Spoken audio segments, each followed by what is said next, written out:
Le marché des changes est un marché sur lequel se retrouvent tous les acteurs qui souhaitent échanger une devise contre une autre devise, par exemple l'euro contre le dollar.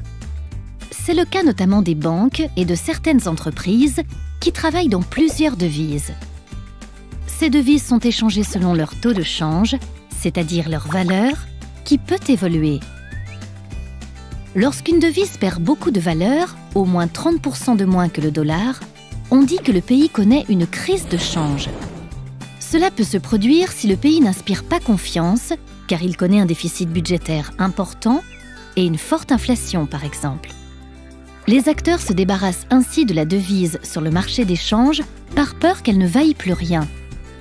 Mais ce phénomène peut être amplifié si les spéculateurs anticipent la perte de valeur de la devise et la vendent tant qu'elle est élevée pour pouvoir la racheter moins cher une fois dévaluée. C'est une crise auto-réalisatrice. En effet, s'ils vendent la devise, ils augmentent l'offre et diminuent la demande, ce qui revient à baisser sa valeur. Une crise de change a de lourdes conséquences sur l'économie. Par exemple, si une banque suédoise emprunte 300 $ lorsqu'une couronne suédoise équivaut à 0,12 $, elle devra rembourser 2500 couronnes. Cependant, si la couronne perd 30% de sa valeur, c'est-à-dire n'équivaut plus qu'à 0,084 $, la banque devra rembourser 3571 couronnes pour la même somme empruntée. Ainsi, plus la valeur de la devise diminue, plus les banques endettées en devises étrangères peuvent avoir du mal à rembourser. Face à une telle crise, les banques centrales peuvent augmenter leur taux directeur, c'est-à-dire le taux auquel elles prêtent de l'argent aux banques, pour que ces dernières augmentent également leur taux d'intérêt et que les spéculateurs aient plus de difficultés à emprunter et donc à acheter des devises.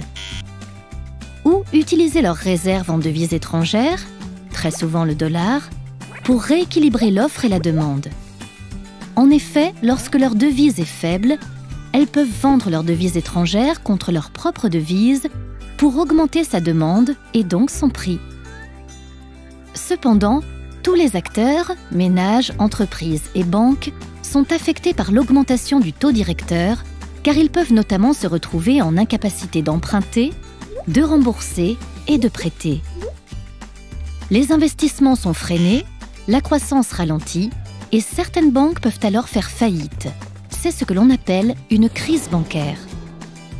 La valeur d'une monnaie a donc une importance capitale pour un pays, puisqu'elle peut être à l'origine de plusieurs crises, et notamment de crises bancaires.